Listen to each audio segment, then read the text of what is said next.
Tanggal 6 Januari, hari ke-6. Bacaan Kejadian pasal 15 sampai pasal 17. Perjanjian Allah dengan Abram.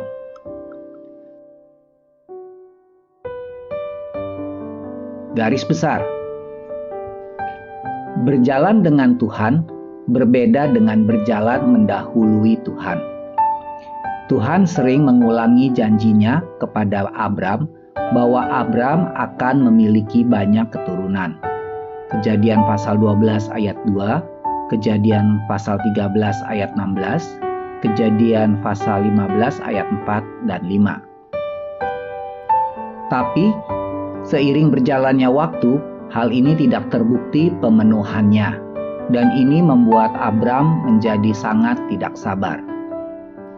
Hasilnya adalah seorang anak laki-laki, yaitu Ismail, yang menjadi kesedihan ayahnya dan selalu mengingatkan akan tingginya harga suatu ketidakpercayaan.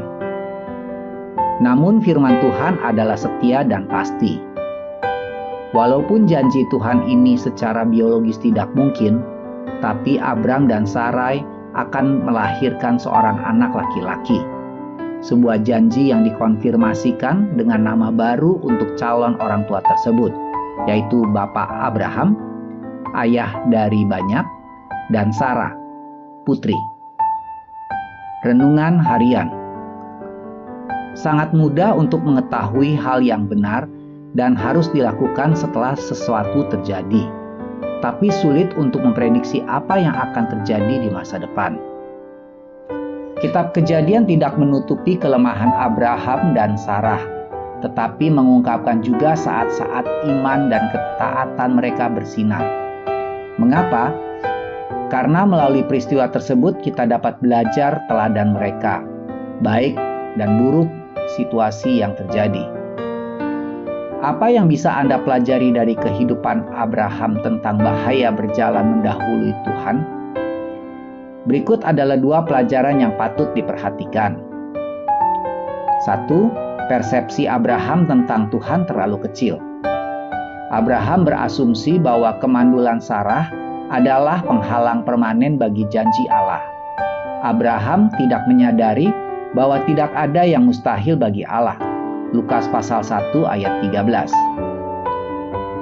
Kedua, kesabaran Abraham terlalu singkat. Dia tergesa-gesa. Dia memutuskan untuk melakukan sebuah janji yang seharusnya dilakukan atau digenapi oleh Tuhan. Tuliskan salah satu janji abadi Tuhan kepada Anda dan pasanglah itu pada jam yang selalu Anda lihat. Ini adalah cara yang bagus untuk mengingatkan diri Anda sepanjang hari bahwa janjinya akan datang pada waktunya.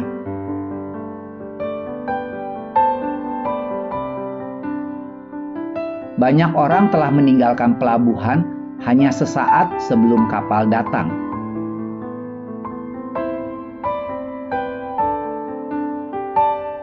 Pendalaman.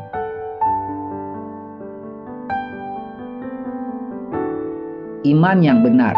Kejadian pasal 15 ayat 6. Roma 4 ayat 22 mengutip Kejadian pasal 15 ayat 6. Karena itu, hal ini diperhitungkan kepadanya sebagai kebenaran. Iman Abraham mengandung lebih dari sekadar kepercayaan akan keberadaan Allah.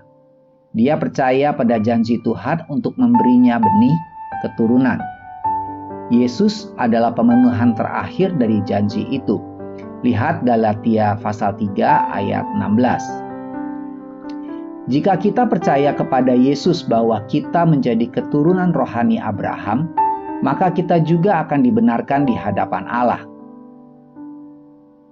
Sunat hati. Kejadian pasal 17 ayat 14. Dalam Kejadian pasal 17, Tuhan memberi Abraham ritu sunat sebagai tanda perjanjian dengannya. Ini adalah tanda lahiriah sebuah hubungan baru. Ketika kita sebagai orang percaya kepada Tuhan Yesus masuk ke dalam keluarga Abraham, kita menerima sunat yang bukan dalam arti lahiriah, melainkan perubahan hati yang dihasilkan oleh Roh. Roma pasal 2 ayat 29. Amin. Tuhan Yesus memberkati.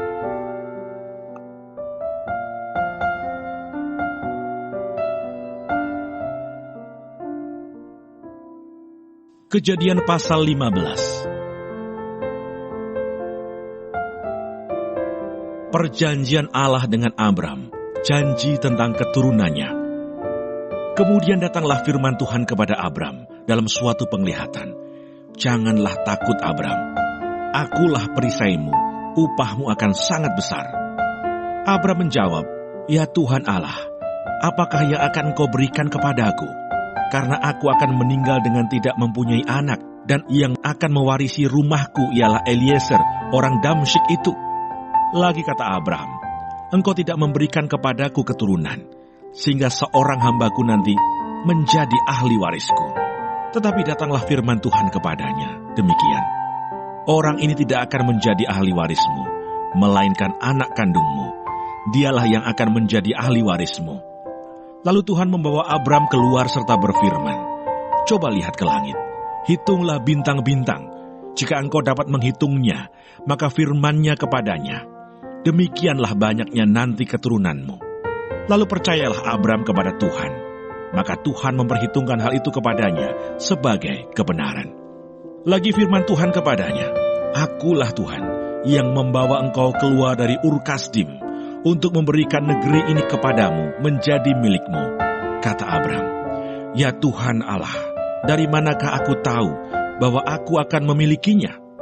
Firman Tuhan kepadanya, ambillah bagiku seekor lembu betina berumur 3 tahun, seekor kambing betina berumur 3 tahun, seekor domba jantan berumur 3 tahun, seekor burung tekukur dan seekor anak burung merpati.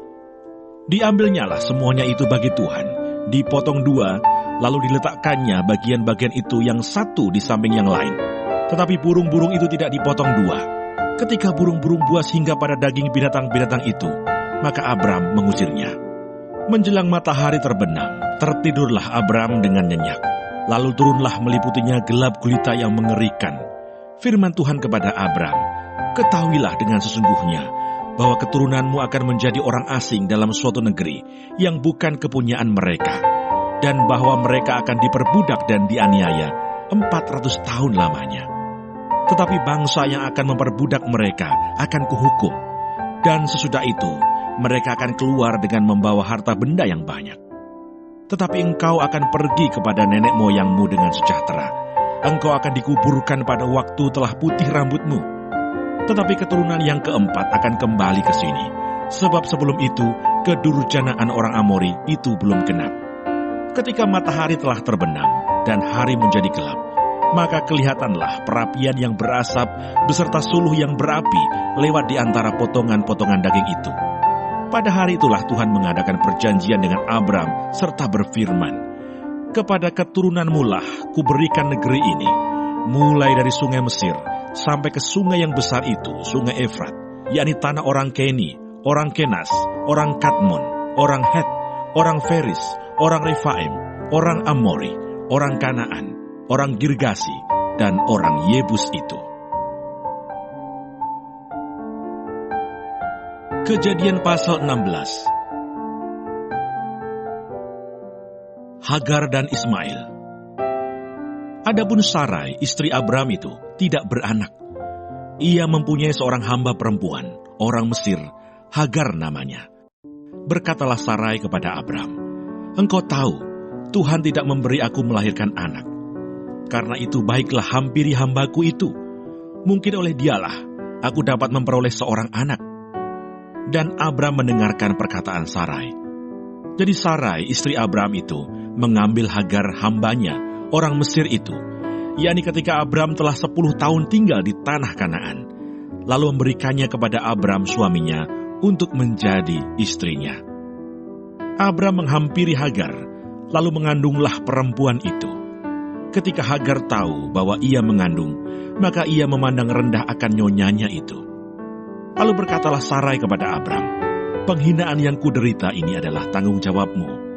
akulah yang memberikan hambaku ke pangkuanmu. Tetapi baru saja ia tahu bahwa ia mengandung, ia memandang rendah akan aku. Tuhan kiranya yang menjadi hakim antara aku dan engkau. Kata Abram kepada Sarai, hambamu itu di bawah kekuasaanmu. Perbuatlah kepadanya apa yang kau pandang baik. Lalu Sarai menindas Hagar, sehingga ia lari meninggalkannya. Lalu malaikat Tuhan menjumpainya dekat suatu mata air di padang gurun, yakni dekat mata air di jalan ke Syur. Katanya, Hagar hamba Sarai, dari manakah datangmu dan kemanakah pergimu? Jawabnya, aku lari meninggalkan Sarai, nyonyaku. Lalu kata malaikat Tuhan itu kepadanya, kembalilah kepada nyonyamu, biarkanlah engkau ditindas di bawah kekuasaannya. Lagi kata malaikat Tuhan itu kepadanya, aku akan membuat sangat banyak keturunanmu, sehingga tidak dapat dihitung karena banyaknya. Selanjutnya kata malaikat Tuhan itu kepadanya, engkau mengandung dan akan melahirkan seorang anak laki-laki dan akan menamainya Ismail, sebab Tuhan telah mendengar tentang penindasan atasmu itu. Seorang laki-laki yang lakunya seperti keledai liar, demikianlah nanti anak itu. Tangannya akan melawan tiap-tiap orang, dan tangan tiap-tiap orang akan melawan dia. Dan di tempat kediamannya, ia akan menentang semua saudaranya. Kemudian Hagar menamakan Tuhan yang telah berfirman kepadanya itu dengan sebutan, Engkaulah El Roi. Sebab katanya, bukankah di sini kulihat dia yang telah melihat aku? Sebab itu sumur tadi disebutkan orang sumur Lahai Roi, letaknya antara Kades dan Beret. Lalu Hagar melahirkan seorang anak laki-laki bagi Abram, dan Abram menamai anak yang dilahirkan Hagar itu Ismail. Abram berumur 86 tahun ketika Hagar melahirkan Ismail baginya. Kejadian pasal 17.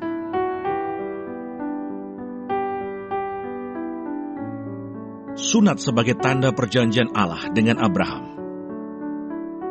Ketika Abram berumur 99 tahun, maka Tuhan menampakkan diri kepada Abram dan berfirman kepadanya, Akulah Allah yang Maha Kuasa, hiduplah di hadapanku dengan tidak bercela. Aku akan mengadakan perjanjian antara aku dan engkau, dan aku akan membuat engkau sangat banyak. Lalu sujudlah Abram dan Allah berfirman kepadanya, Dari pihakku, inilah perjanjianku dengan engkau. Engkau akan menjadi bapa sejumlah besar bangsa. Karena itu namamu bukan lagi Abram, melainkan Abraham. Karena engkau telah kutetapkan menjadi bapa sejumlah besar bangsa. Aku akan membuat engkau beranak cucu sangat banyak. Engkau akan kubuat menjadi bangsa-bangsa, dan daripadamu akan berasal raja-raja. Aku akan mengadakan perjanjian antara aku dan engkau, serta keturunanmu turun-temurun menjadi perjanjian yang kekal, supaya aku menjadi Allahmu dan Allah keturunanmu. Kepadamu dan kepada keturunanmu akan kuberikan negeri ini, yang kau diami sebagai orang asing, yakni seluruh tanah Kanaan akan kuberikan menjadi milikmu untuk selama-lamanya, dan aku akan menjadi Allah mereka. Lagi firman Allah kepada Abraham, Dari pihakmu, engkau harus memegang perjanjianku, engkau dan keturunanmu turun-temurun. Inilah perjanjianku yang harus kamu pegang, perjanjian antara aku dan kamu, serta keturunanmu, yaitu setiap laki-laki di antara kamu harus disunat. Haruslah dikerat kulit katanmu, dan itulah akan menjadi tanda perjanjian antara aku dan kamu.